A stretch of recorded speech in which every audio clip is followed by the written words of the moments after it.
While We simply don't know enough about Kim Jong-un. North Koreans feel proud to be selected as pleasure squad. Every region have to submit a girl who is a virgin and who is pretty. most of his people live in poverty, Kim Jong Un entertains in a way that few outsiders know about. So what are those secret parties? Where are they held? Let's explore 8 facts about Kim Jong-un's lavish parties, the last of which will surprise you. Inside Kim Jong-un's private island, Kim Jong-un, North Korea's supreme leader, isn't just known for his political iron grip, but also for a life of shocking extravagance behind closed doors. While most North Koreans face daily hardship, Kim hosts wild, ultra-luxurious parties on his private island, often called the Ibiza of North Korea. Hidden from the world, this island features unimaginable opulence: a silver-plated palace, a private airport, underground railways, a high-end sports complex. VIP guests like NBA legend Dennis Rodman have shared surreal stories of their visits: jet skis flying across the water, top-shelf liquor flowing non-stop, and a small army of servers catering to every whim. Since rising to power in 2011, Kim has displayed a taste for luxury matched only by his grip on power. With a rumored $5 billion fortune, he spends big on exotic cars, rare watches, luxury homes, and smuggled gourmet delicacies, while roughly 60% of his people live in poverty. Across North Korea, he owns at least 17 palatial residences, each guarded like military fortresses. His Wonsan estate boasts a 500-meter runway for his jet, while the heavily secured central palace in Pyongyang is protected by electric fences, landmines, soldiers, and hidden tunnels, some deep enough to survive a nuclear strike.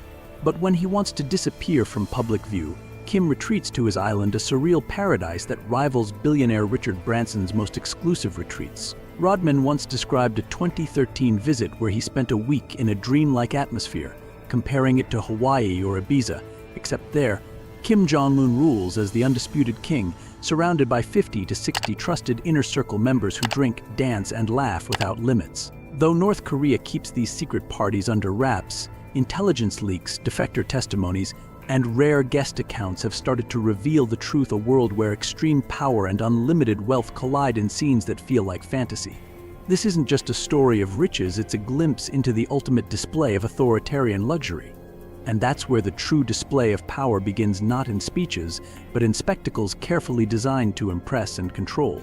Inside Kim Jong-un's world of lavish power, when you think of Kim Jong-un's exclusive private parties, the image is steeped in grandeur: vintage Bordeaux wines, Austrian crystal chandeliers, and rare delicacies flown in from France, Switzerland, and Japan. But beyond the elegance lies something more calculated: informal gatherings where influence is quietly brokered, and strategies are whispered over glasses of Chateau Lafite Rothschild. These ultra-private events are often held inside one of Kim's most extravagant properties, like the Wonsan beachside villa, complete with a private runway, or his cliffside mansion on the secluded island of Hodo, known to insiders as North Korea's Ibiza. Inside, the decor includes Italian marble floors, silk-covered walls imported from China, and gold-plated doors that seal off discussions from the outside world. The ambience is as much a statement of dominance as it is of taste. At the heart of these evenings is the Grand Ballroom, modeled after imperial European halls, where top-tier entertainers, classical orchestras from Russia, dancers from North Korea's elite Mansudae troupe, and even international acrobatic performers deliver curated shows for an audience of generals, ministers, and special international guests. Each performance is deliberate, each transition choreographed, not just for entertainment but for optics and influence. As the music fades, the real theater begins. Behind the toasts and ceremonial gestures lie quiet political conversations. These parties are where loyalty is affirmed, diplomatic messages are conveyed without a single document, and high-stakes deals are sealed over foie gras and Alba white truffle risotto. Meals are served on custom-ordered porcelain from Germany's Meissen factory, paired with Dom Perignon, while symbolic gifts such as Patek Philippe watches, rare Cohiba cigars, or even keys to imported Maybach sedans are discreetly exchanged.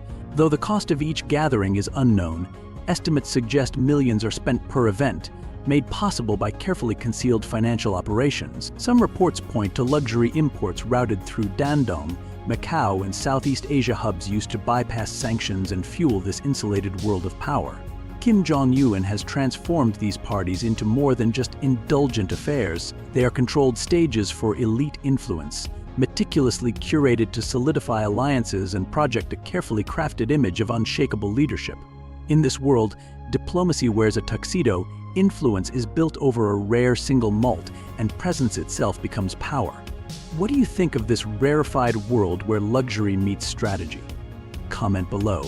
These elite events go far beyond entertainment. They're the inner workings of loyalty, politics, and image building.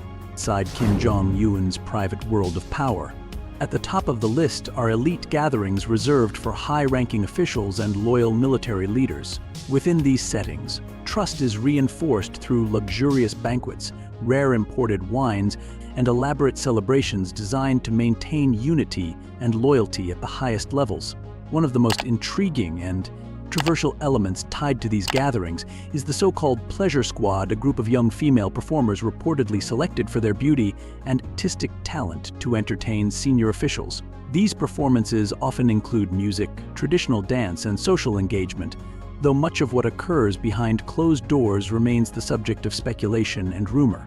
This tradition is believed to have originated during the leadership of Kim Jong-un's father and continues today in more private, controlled forms.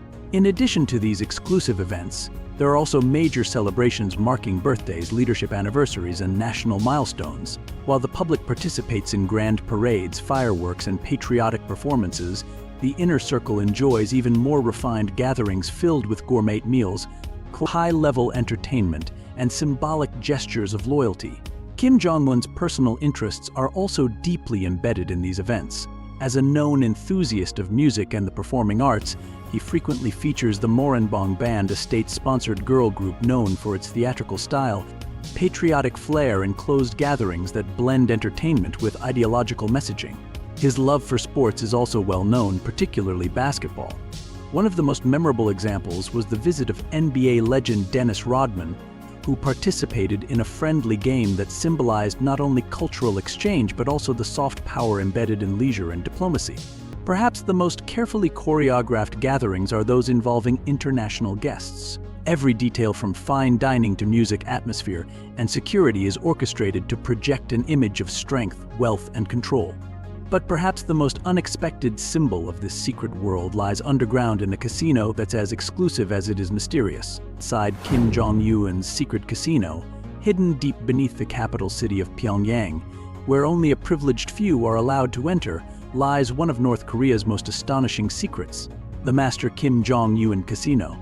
Far from an ordinary establishment, this underground venue is an opulent entertainment complex where top-tier officials, foreign diplomats, and select international guests are treated to a level of luxury rarely seen. With heavy security and impenetrable walls, the atmosphere feels like a scene from an elite intelligence thriller, mysterious, exclusive, and immaculately designed. At the heart of this complex is a magnificent ballroom, adorned with glittering chandeliers, lush carpeting, and elegantly arranged banquet tables. It's a space for high-profile gatherings, where confidential discussions and ceremonial events unfold in a tightly controlled setting. But beyond the grandeur lies the most intriguing feature, a hidden casino, accessible only to those with special clearance. Here, invited guests engage in exclusive games of chance, surrounded by the quiet buzz of conversation, the shuffle of cards, and the subtle elegance of an environment built for influence and prestige. While traditional gambling is not publicly embraced in North Korea, the Master Kim Jong-un Casino appears to operate as a separate, state-controlled space designed for international relations. Its clientele includes powerful foreign business leaders, diplomats, and other high-status visitors. The facility also boasts upscale dining, luxury bars, and tailored entertainment programs, further enhancing its reputation as one of the most mysterious and exclusive places in the country. The guest list is tightly curated, including only the highest-ranking figures in North Korea's leadership and carefully vetted foreign guests. Every event hosted within the casino is conducted under strict security, with an atmosphere that balances celebration and diplomacy. Every detail from the lighting to the music to the layout is precisely managed to reflect sophistication, control, and grandeur. Though the true nature of this secret venue remains shrouded, The glimpses we have offer a rare look into Kim Jong-un's strategy of using luxury and exclusivity as tools of power and influence. The Master Kim Jong-un Casino is not just a place of indulgence, it's a symbol of elite diplomacy, a showcase of curated image, and a window into one of the most enigmatic leadership styles in modern history. Behind those guarded doors, the real cost of loyalty unfolds one luxurious night at a time. Kim Jong-un's million-dollar parties behind closed doors. These gatherings, accessible only to North Korea's top officials and select international guests, combine prestige, opulence, and elite entertainment in an atmosphere of controlled grandeur. Security for these parties is carefully selected from Kim Jong-un's inner circle loyal aides, elite guards, and specialized personnel trained to maintain the utmost discretion. Every element is meticulously arranged to ensure that the details remain confidential. These high-level parties are reported to cost millions, featuring exquisite international cuisine, rare wines, and luxury items that quietly reinforce the image of power and prestige. At the heart of each event is the grand ballroom, a lavish space adorned with sparkling chandeliers, polished marble floors, and finely set banquet tables. It is here that elite guests enjoy carefully curated performances ranging from classical music and dance to theatrical showcases and acrobatics. Each party is designed to reflect the diverse tastes of influential attendees, ensuring both cultural depth and lasting impact. Yet it's what happens away from the spotlight that draws global curiosity. Some reports suggest these parties are sustained through controversial international revenue streams, with unverified sources hinting at gold trading or secretive business networks. While details remain unclear, what is evident is the extreme contrast between this elite world and the daily struggles of the general population. The venue known as Master Kim Jong-un is not just the location for these formal parties, it symbolizes control, status, and strategic influence. Within its walls, high-stakes discussions and private diplomatic meetings take place, reinforcing internal loyalty while showcasing North Korea's global posture to select allies. Every time its gates open, a hidden world of influence is revealed, but only to those granted access. In this world, million-dollar parties are more than extravagant gatherings. They are tools for diplomacy, loyalty building, and power projection, all carried out under layers of secrecy and ceremony. And no story about Kim's inner world would be complete without mentioning one of its most controversial elements, the so-called pleasure squad. Inside North Korea's pleasure squad, luxury, control, and hidden power. Behind North Korea's most exclusive state gatherings lies a world shaped by ritual, secrecy, and privilege. Among its most elusive features is the so-called pleasure squad, a group whose purpose, selection process, and internal operations have been the subject of intense curiosity, speculation, and global debate. Believed to have originated under Kim Jong-il and reportedly continued under Kim Jong-un, the pleasure squad is said to operate as part of a tightly controlled cultural system designed to serve the regime's highest-ranking officials. Though its existence is officially denied, accounts from defectors and foreign analysts suggest it remains one of the most hidden and controversial aspects of the North Korean power structure. According to these testimonies, recruitment may begin as early as ages 13 to 15. Military officials or government agents are said to discreetly visit schools across the country, identifying girls who meet specific physical standards. Those selected are quietly reassigned under the justification of contributing to national service, with little information provided to their families. From that moment, their lives change entirely. Once chosen, the young women reportedly undergo a series of thorough evaluations, including health checks, family background investigations, and personal interviews. One particularly emphasized requirement is what sources refer to as purity, a factor believed to be central to the selection process. Candidates who meet all criteria are then sent to specialized training programs in secure, undisclosed locations. Training spans multiple disciplines. Some members are taught classical dance, music performance, and traditional etiquette. Others reportedly receive instruction in massage therapy or basic foreign language communication skills. In a few cases, select trainees are even sent abroad to cities like Hong Kong for short-term specialized instruction, particularly in luxury service techniques. The squad is said to be divided into 3 distinct subgroups. The first, focused on musical and dance performances, presents artistic shows at private state events. The second group reportedly provides massage and wellness services. The third group, mentioned frequently in defector reports but not independently verified, is believed to serve more personal hospitality roles during elite gatherings. These roles, while still clouded in mystery, remain one of the most speculated aspects of the program. These performances and services take place during high-level private receptions held in locations such as the Wonsan Villa or the Deer Park Estate. Surrounded by Italian marble floors, Austrian chandeliers, and imported luxury furnishings, these venues host some of the regime's most powerful decision-makers. While classical music plays and fine wines are served, confidential political conversations unfold, many of which are said to influence the country's future direction. Careers within the pleasure squad are short-term by design. Most women reportedly leave their roles between the ages of 22 and 25.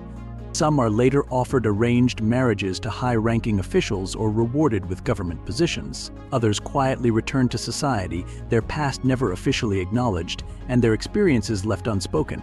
For outside observers, the existence of the pleasure squad raises uncomfortable questions about gender control and state power in North Korea. Despite the government's consistent denials, the consistency of foreign intelligence, defector accounts, and leaked testimonies have kept the mystery alive.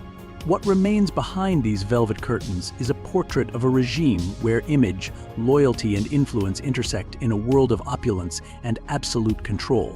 As more voices emerge, the global fascination with this secret program continues, reminding us how much remains hidden within one of the world's most closed societies.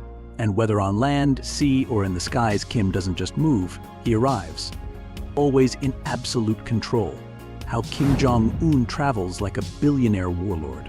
At the center of Kim Jong-un's aviation presence is the Chame-1, a customized Soviet-era Aviation Il-62M jetliner that functions as a mobile command center. While its exact cost is undisclosed, similar aircraft are valued between $3 to $13 million.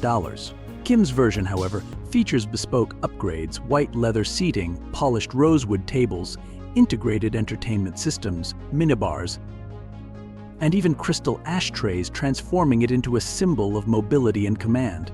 In a nod to global aviation culture, one of his jets is reportedly nicknamed Air Force Un, echoing the branding of the US President's Air Force One. Beyond the Il-62M, Kim's collection also includes a Ukrainian-made Antonov An-148, acquired in 2013, a compact jet suitable for discrete regional trips, including visits to neighboring countries. His aviation interest also includes rotorcraft. In 2017, he was observed traveling by helicopter from Pyongyang to Wonsan, reportedly to oversee a missile launch. It reflects his preference for monitoring key military events in person, often from secured aerial vantage points. Satellite imagery has confirmed multiple private runways built across North Korea, many of them situated near restricted government compounds. Unlike his father, Kim Jong-il, who preferred armored trains due to a reported fear of flying, Kim embraces the skies. On occasion, he has even piloted aircraft himself, but his reach extends beyond the skies. On the seas, Kim Jong-un owns a fleet of luxury yachts that rival those of global billionaires. His flagship vessel is a 100-meter-long superyacht valued at over $7 million. Outfitted with a helipad, multiple decks, and premium amenities, it doubles as both a leisure retreat and a venue for high-level receptions. Capable of hosting up to 30 guests, the yacht serves as a private setting for select government officials and trusted international guests. In addition to this, reports suggest Kim owns another vessel, an $8 million, 200-foot yacht featuring custom Fendi interiors designed for maximum comfort and prestige. Several smaller yachts, ranging from 40 to 50 meters, are believed to support private excursions along the North Korean coastline. Kim's passion for vehicles also extends to land. His personal collection includes more than 100 high-end automobiles featuring brands like Rolls-Royce, Mercedes-Benz, Audi, Lamborghini, and Range Rover. Among them is a Mercedes-Maybach S600 valued at $1.7 million. This fully armored vehicle is engineered to withstand extreme threats, ensuring complete security during travel. Another standout in his fleet is a Rolls-Royce Phantom, worth over $300,000, a recognized symbol of power and luxury. His fascination with cars began early. Reports claim he was allowed to drive at the age of 7, long before most children even dream of operating a real vehicle. Mercedes-Benz remains his preferred brand, and his motorcades are meticulously coordinated to reflect both authority and personal taste. Alongside luxury, his fleet includes tactical vehicles such as armored personnel carriers and reinforced transport trucks, blending prestige with security and state readiness. Whether in the air, on land, or at sea, Kim's transportation choices reflect more than taste. They convey status, strategy, and an unwavering emphasis on control. But to understand how this all began, we have to go back to a teenage boy living under a fake name in the heart of Europe, Kim Jong Un. From Swiss luxury to power gatherings on a private island, behind the authoritative and powerful image that the world often associated with Kim Jong-un is an unexpected chapter. His early years spent in one of the most peaceful and prosperous nations in the world, Switzerland. Sent there as a teenager under a false identity, Kim immersed himself in a lifestyle far removed from his homeland. He studied at international schools, where he learned English, German, and French, and experienced the serene beauty of snow-covered mountains and quiet European towns. This chapter of his life shaped a leader who would one day govern a nation with absolute authority, and gave him a rare exposure to global culture, an asset that would later become a subtle but essential part of his leadership. After his time in Europe, Kim returned to North Korea and continued his education through the state's most elite academic institutions. He enrolled at the prestigious Kim Il-sung Military University, known for producing the regime's top military and political minds. It was here that he strengthened his ideological framework and honed the leadership skills required for the country's highest office. While projecting strength and resolve to the public, Kim maintained a life of extraordinary privilege, one marked by massive monuments in his image, imposing architecture honoring his family's legacy, and a presence throughout the country that borders on myth. At the heart of this world of symbolism and control are the million-dollar private gatherings known only to a select few. These high-end events are held in secluded, high-security venues, one of the most talked about being a private island, often referred to as the Ibiza of North Korea. On this island stands a stunning palace that includes a private runway, underground rail access, and modern recreational facilities. This location, reminiscent of a royal estate, is where elite guests are invited to experience luxury on a scale rarely seen. Imported wines, gourmet meals, and world-class performances are said to be staples of the experience. NBA legend Dennis Rodman, one of the few outsiders ever to visit, has recounted jet skiing with Kim, elaborate meals, and an atmosphere of personalized, top-tier hospitality. But this lifestyle, filled with privilege and prestige, starkly contrasts with the challenges faced by many North Korean citizens. While the ruling elite enjoy multi-million-dollar gatherings in extraordinary settings, a large portion of the population endures food insecurity, economic restrictions, and hardship. This paradox has become a topic of intense international interest, highlighting the sharp divide between the top of the regime and the daily realities of its people. Still, these luxurious events serve more than just celebratory purposes. Attendance is limited to those within the highest circles of trust, key military figures, top political allies, and long-standing loyalists. These gatherings are as much about reinforcing loyalty and authority as they are about relaxation or prestige. They are part of a deliberate strategy. By granting access to such exclusive experiences, Kim ensures continued allegiance from those who help maintain his power. At the same time, these events raise questions from international observers about the sustainability of such contrasts. While global pressure and economic challenges mount, the visible luxury surrounding North Korea's leadership draws increased scrutiny. The narrative of Kim Jong-un, from his private years in Switzerland to the opulence of his secluded island, remains one of the most compelling, complex, and polarizing stories in modern geopolitics. What do you find most impressive about Kim Jong-un? Let me know what you think in the comments below. I'd love to hear from you. Like this video, subscribe so you never miss a new story about the world's most fascinating people. Thanks for watching.